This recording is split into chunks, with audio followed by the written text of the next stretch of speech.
Friends, welcome to Bismi சமையல். இன்னைக்கு ஒரு யூஸ்ஃபுல்லான இன்ட்ரெஸ்டிங்கான வீடியோ தான். நிறைய கிச்சன் டிப்ஸும் வீட்டு குறிப்புகளும் இந்த வீடியோவில் நம்ம பார்க்க போகிறோம். ஸோ வீடியோக்குள்ளே போகிறதுக்கு முன்னாடி நம்ம சேனலில் நீங்கள் ஃபர்ஸ்ட் டைம் பார்க்குறீங்கன்னா மறக்காமல் சப்ஸ்கிரைப் பண்ணிக்கோங்க.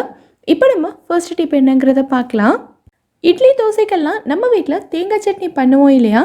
ஸோ இப்போ அடிக்கிற வெயிலுக்கு பார்த்தீங்கன்னா தேங்காய் சட்னி எல்லாம் ரொம்ப நேரத்துக்கு நல்லா இருக்கிறது இல்லை, சீக்கிரமாகவே கெட்டு போயிடுது இல்லையா? ஸோ தேங்காய் சட்னி உங்களுக்கு ரொம்ப நேரத்துக்கு கெட்டு போகாமல் நல்லா ஃப்ரெஷ்ஷாக இருக்கணும் அப்படின்னா சட்னி அரைக்கும் போது இப்போ நான் சொல்கிற ஒரே ஒரு பொருளை நீங்கள் கூட சேர்த்து அரைச்சி பாருங்கள், ரொம்ப நேரத்துக்கு நல்லா ஃப்ரெஷ்ஷாக இருக்கும். எப்பயும் போல் ஒரு மிக்ஸி ஜாரில் தேங்காய், பொட்டுக்கடலை, காரத்துக்கு ஏற்ற மாதிரி பச்சை மிளகாய் சேர்த்துருக்கேன். சிலர் பூண்டுமே சேர்த்து அரைப்பாங்க, உங்களுக்கு வேணும்னா நீங்கள் சேர்த்துக்கலாம். ஸோ சட்னி கெட்டு போகாமல் இருக்கிறதுக்கு இது கூட நம்ம சேர்க்க போகிறது பார்த்திங்கன்னா புளி தான். இந்த புளியுமே பார்த்திங்கன்னா நம்ம நிறையாலாம் சேர்க்கக்கூடாது, ஒரே ஒரு சின்ன பீஸ் அளவுக்கு புளி சேர்த்தாலே போதும். ஸோ அடுத்து இது எப்பயும் போல் தண்ணி ஊற்றி நல்லா ஃபைன் பேஸ்ட்டாக அரைச்சி எடுத்துக்கலாம். ஸோ புளி சேர்த்து அரைக்கும் போது பார்த்திங்கன்னா சட்னி நமக்கு ரொம்ப நேரத்துக்கு கெட்டு போகாமல் இப்போ அரைச்சி நல்லா ஃப்ரெஷ்ஷான சட்னி மாதிரியே இருக்கும். புளி சேர்த்து அரைக்கிறதுனால சட்னி புளிக்குமானெல்லாம் நீங்கள் யோசிக்க வேண்டாம். டேஸ்ட்டில் உங்களுக்கு அந்தளவுக்கு டிஃப்ரென்ஸ் எல்லாம் தெரியாது, நீங்கள் எப்போவுமே வைக்கிற சட்னி மாதிரி தான் இருக்கும். ஸோ குழந்தைங்களுக்கு நீங்கள் ஸ்கூலுக்கு கொடுத்து அனுப்புகிறீங்க, மதியம் சாப்பிட்ற நேரம் வரைக்குமே கெட்டு போகாமல் நல்லா ஃப்ரெஷ்ஷாக இருக்கணும்னா இந்த மாதிரி புளி சேர்த்து அரைச்சி பாருங்கள். ஸோ ட்ரை பண்ணி பார்த்துட்டு எனக்கு கமெண்ட்டில் சொல்லுங்கள். ஸோ இந்த டிப் உங்களுக்கு யூஸ்ஃபுல்லாக இருந்துச்சுன்னா வீடியோவை லைக் பண்ணிவிட்டு நம்ம சேனலை சப்ஸ்கிரைப் பண்ணிக்கோங்க. இப்போ நம்ம அடுத்த டிப் என்னங்கிறத பார்க்கலாம். நிறைய பேர் இட்லி நல்லா சாஃப்டாக வர்றதுக்கு அரிசி உளுந்தோட ரேஷியோ கேட்டிருந்தீங்க. நான் ஏற்கனவே நம்மளோட நிறைய வீடியோஸில் இட்லி நல்லா சாஃப்டாக வர்றதுக்கு உங்களுக்கு நிறைய டிப்ஸ் சொல்லியிருக்கேன். ஸோ பார்க்காதவங்களுக்காக இப்போ நான் எப்போவுமே எடுக்கிற அரிசி உளுந்தோட ரேஷியோ சொல்கிறேன். நான் இப்போ எடுத்திருக்கிறது இட்லி தோசைக்குன்னே உள்ள அரிசி தான். பார்க்குறதுக்கு நல்ல குண்டு குண்டாக வெள்ளையாக இருக்கும். உங்கள் வீட்டில் இருக்கிற ஏதாவது ஒரு கப்போ இல்லை டம்ளரோ எடுத்துக்கோங்க. அரிசியையும் உளுந்தையும் ஒரே கப்பில் தான் அளந்து எடுக்கணும். இந்த கப்பில் நான் 3 கப் அளவுக்கு அரிசி அளந்து எடுத்திருக்கேன். அரிசியை தலை தட்டாமல் நல்லா கும்மலாக இருக்கிற மாதிரி அளந்து எடுக்கணும். அரிசி அளந்த அதே கப்பில் தான் உளுந்தும் எடுக்க போகிறோம். உளுந்து பார்த்திங்கன்னா நல்லா உருட்டு உளுந்து எடுத்திருக்கேன். சப்போஸ் நீங்கள் உடச்ச உளுந்து எடுத்தீங்கன்னா அதுக்கு வேறு அளவு இருக்குது. நான் இப்போ சொல்கிறது உருட்டு உளுந்துக்கு மட்டும்தான்.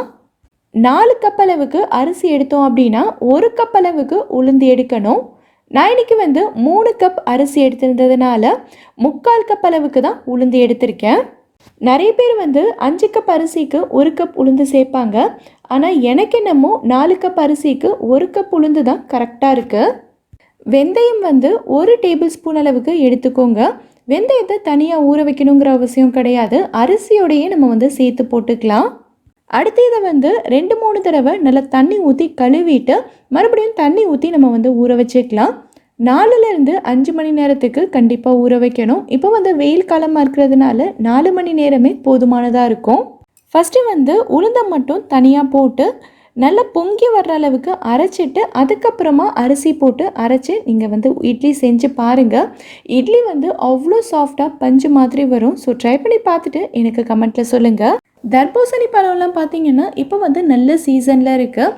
ஸோ நீங்கள் முழு பழம்லாம் வாங்குனீங்க அப்படின்னா பாதியை கட் பண்ணிவிட்டு மீதியை நல்லா ஃப்ரெஷ்ஷாக ஸ்டோர் பண்ணி வைக்கிறதுக்கு இந்த மாதிரி சிலிக்கான் லிட் உங்களுக்கு கடைகளில் கிடைக்கிது. நிறைய பேருக்கு இந்த சிலிக்கான் லிட் பற்றி தெரிஞ்சிருக்கலாம். ஸோ தெரியாதவங்களுக்காக நான் இப்போ சொல்கிறேன். ஸோ இதை போட்டு நம்ம கவர் பண்ணும்போது கொஞ்சம் கூட காற்று போகாமல் நல்லா டைட்டாக க்ளோஸ் ஆகிருக்கும். ஸோ பழமுமே பார்த்திங்கன்னா நமக்கு நல்ல ஃப்ரெஷ்ஷாக இருக்கும். இது நமக்கு நிறைய சைஸஸில் கிடைக்கும். சின்னதுலேருந்து பெருசு வரைக்கும் நம்ம கவர் பண்ணிக்கலாம். இது பழங்களுக்கு மட்டும் இல்லை, நம்ம வீட்டில் இருக்கிற கிண்ணங்களுக்கு ஏதாவது மூடி இல்லைன்னா கூட நம்ம இதையே யூஸ் பண்ணிக்கலாம்.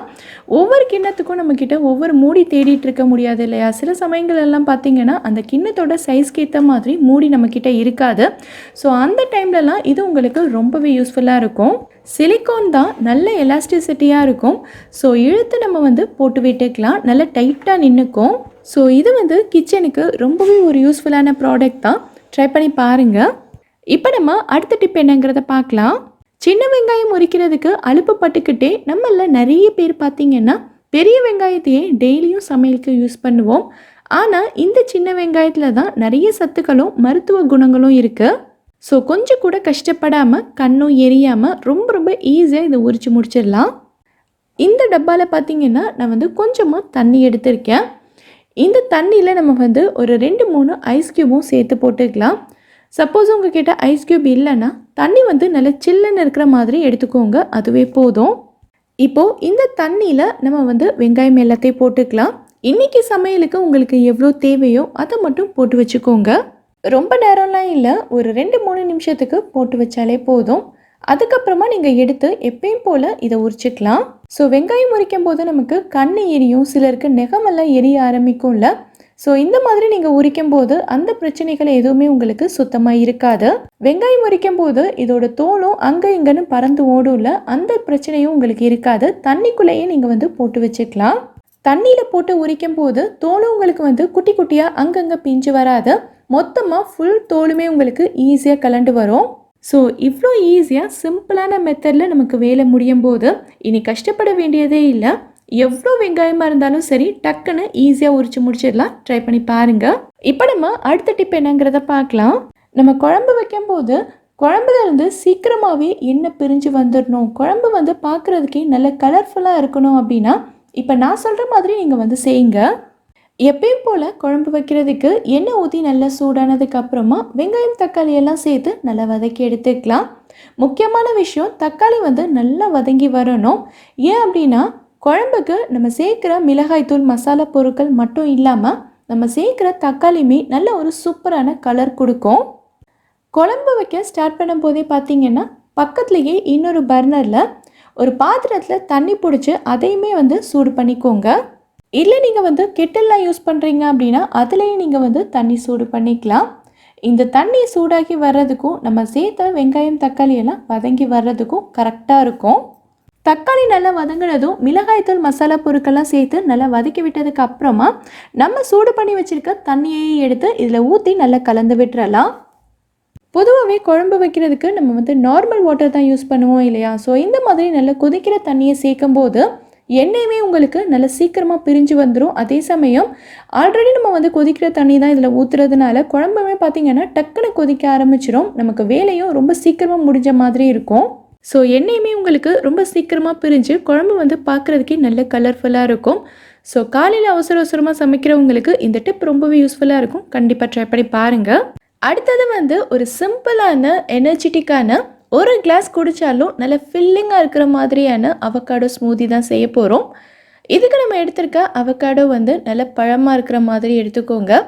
சப்போஸ் அவக்காடோ வந்து காயாக இருந்தது அப்படின்னா ரொம்ப கசப்பாக இருக்கும். அது மட்டும் இல்லாமல் ஒரு மாதிரியான பச்சை ஸ்மெல் வர ஆரம்பிக்கும், சுத்தமாக குடிக்கவே முடியாது. ஸோ அவக்காடோ வந்து நல்ல சாஃப்டாக பழமாக இருக்கிற மாதிரி பார்த்து எடுத்துக்கோங்க. கட் பண்ணிவிட்டு ஒரு மிக்ஸி ஜார் எடுத்திருக்கேன். ஸோ ஒரு ஸ்பூன் வச்சு இதில் இருக்க பழம் எல்லாத்தையும் நம்ம எடுத்து மிக்ஸி ஜாரில் போட்டுக்கலாம். நான் இன்றைக்கி வந்து பாதி பழம் மட்டும்தான் யூஸ் பண்ண போகிறேன். இது கூடவே நான் வந்து 1 டீஸ்பூன் அளவுக்கு சுகர் சேர்த்துக்கிறேன். உங்களுக்கு ஒயிட் சுகர் சேர்க்குறதுக்கு விருப்பம் இல்லை அப்படின்னா இதுக்கு பதிலாக நீங்கள் வந்து 2 பேரிச்சம்பழம் அப்படி இல்லைன்னா கொஞ்சமாக தேன் கூட சேர்த்துக்கலாம். ரொம்பவே சத்தானதாக இருக்கும். இது கூடவே நான் வந்து 3/4 கிளாஸ் அளவுக்கு பால் சேர்த்துக்கிறேன். பால் வந்து நல்லா காய்ச்சி ஆற வச்சு சில்லுன்னு இருக்கிற மாதிரி சேர்த்துக்கோங்க. பால் வந்து நல்லா சில்லுன்னு இருந்ததுன்னா இப்போ அடிக்கிற வெயிலுக்கு குடிக்கிறதுக்கு ரொம்பவே சூப்பராக இருக்கும். அவ்வளோதான். இப்போ இது எல்லாத்தையுமே நல்லா அடித்து எடுத்துக்கலாம். இதை அடிக்கும்போது நல்ல சாஃப்டாக க்ரீமியாக நுர பொங்கி வர்ற அளவுக்கு இதை அடிக்கணும். ஸோ இந்த மாதிரி தான் இருக்கும். இது வந்து ரொம்ப திக்காக இருக்கிற மாதிரி இருந்தது. ஸோ நான் வந்து இன்னும் கொஞ்சம் பால் சேர்த்துக்கிறேன். ஸோ டோட்டலாக 1 கிளாஸ் அளவுக்கு பால் சேர்த்துருக்கேன். இப்போ இதை மறுபடியும் நல்லா அடித்து எடுத்துடலாம். அவ்வளோதான், நம்மளோட அவக்காடோ ஸ்மூதி இப்போ ரெடி ஆயிடுச்சு. இதை வந்து ஒரு கிளாஸ்க்கு மாற்றிக்கலாம். இந்த பழத்தில் நிறைய ஹெல்த் பெனிஃபிட்ஸ் இருக்குது. அது மட்டும் இல்லாமல் உடம்புக்கு ரொம்பவே குளிர்ச்சியானதும் கூட. ஸோ இந்த பழம் உங்களுக்கு கிடைச்சிது அப்படின்னா மறக்காமல் ட்ரை பண்ணிவிட்டு எப்படி இருந்ததுன்னு எனக்கு கமெண்ட்டை சொல்லுங்கள். ஸோ பாதி பழத்தை தான் இப்போ நம்ம ஸ்மூதி செஞ்சோம், மீதி பாதி அப்படியே தான் இருக்குது. இதை அப்படியே நம்ம எடுத்து வச்சிட்டோம்னா இந்த அவக்காடோ ஃபுல்லாகவே கலர் மாறிட்டு ஒரு மாதிரி கருப்பு கலரில் மாறிடும். இந்த ஓரத்துலலாம் பார்த்திங்கன்னா இப்போவே ப்ரௌன் கலர் ஆக ஆரம்பிச்சிருச்சு. இதை அப்படியே விட்டுட்டோன்னா டக்குன்னு கலர் மாதிரி ஃபுல்லாக கருப்பாயிரும். ஸோ அடுத்து வந்து நமக்கு யூஸ் பண்ணவும் முடியாது. அந்த போர்ஷன் எல்லாத்தையுமே ஃபுல்லாக கட் பண்ணி போட்டுட்டு அதுக்கப்புறமா தான் யூஸ் பண்ணணும். ஸோ இந்த அவக்காடோ நமக்கு கொஞ்சம் கூட கலர் மாறாமல் இதே ஃப்ரெஷ்னஸோடு இருக்கணும் அப்படின்னா ஒரு சின்ன பீஸ் அளவுக்கு லெமன் எடுத்துக்கோங்க. நமக்கு நிறைய லெமன் எல்லாம் தேவைப்படாது. ஒரு 4-5 ட்ராப்ஸ் அளவுக்கு லெமன் ஜூஸ் இருந்தாலே போதும். இப்போ இந்த லெமனை நல்லா பிழிஞ்சு விட்டுட்டு இந்த பழம் ஃபுல்லாகவே நல்லா தேய்ச்சி விட்டுறலாம். இதோட தோல் பகுதியில் தேய்க்கணுங்கிற அவசியம் கிடையாது. பழத்தோட உள்பகுதியில் மட்டுமே நம்ம வந்து தேய்ச்சிக்கலாம். இன்னும் இதோட சீடை நான் வந்து எடுக்கவே இல்லை. எடுத்தோம் அப்படின்னா உள்ளே இருக்கக்கூடிய பகுதி நமக்கு வந்து கருப்பாயிரும். ஸோ நம்ம எப்போ யூஸ் பண்ண போகிறோமோ அப்போ வந்து இந்த சீடை வெளியில் எடுத்து போட்டுட்டு நம்ம யூஸ் பண்ணிக்கலாம். ஸோ எல்லா இடத்துலையுமே நல்லா தேய்ச்சி விட்டாச்சு. இந்த மாதிரி நம்ம வந்து லெமன் ஜூஸ் அப்ளை பண்ணி வைக்கும்போது அவக்காடோ வந்து உங்களுக்கு சுத்தமாக கலரே மாறாமல் நல்ல ஃப்ரெஷ்ஷாக இருக்கும். ட்ரை பண்ணி பாருங்கள். அடுத்து இதை வந்து நல்ல ஒரு ஏர்டைட்டான கண்டெய்னரில் போட்டுட்டு நீங்கள் ஃப்ரிட்ஜில் வச்சுக்கிட்டீங்க அப்படின்னா அடுத்த நாள் கூட இதை எடுத்து யூஸ் பண்ணிக்கலாம். நம்ம எப்படி வச்சோமோ அதே மாதிரி நல்ல ஃப்ரெஷ்ஷாக இருக்கும். இந்த வீடியோவில் நான் சொல்லியிருக்க டிப்ஸ் எல்லாமே உங்களுக்கு ரொம்பவே யூஸ்ஃபுல்லாக இருந்திருக்கும்னு நினைக்கிறேன். இதிலேருந்து ஏதாவது ஒரு டிப் உங்களுக்கு யூஸ்ஃபுல்லாக இருந்தாலும் மறக்காமல் எனக்கு கமெண்ட்டில் சொல்லுங்கள். இந்த வீடியோ பிடிச்சிருந்தா லைக் பண்ணுங்கள். உங்கள் ஃப்ரெண்ட்ஸ் உங்கள் ஃபேமிலி மெம்பர்ஸ்க்கு இந்த வீடியோ யூஸ்ஃபுல்லாக இருக்கும்னு நினச்சிங்கன்னா கண்டிப்பாக ஷேர் பண்ணுங்கள். மறக்காமல் நம்ம பிஸ்மி சமையலுக்கு சப்ஸ்கிரைப் பண்ணிவிட்டு பக்கத்தில் இருக்கக்கூடிய பெல் ஐக்கானில் ஆப்ஷன் ஆலும் கிளிக் பண்ணுங்கள். தேங்க்யூ.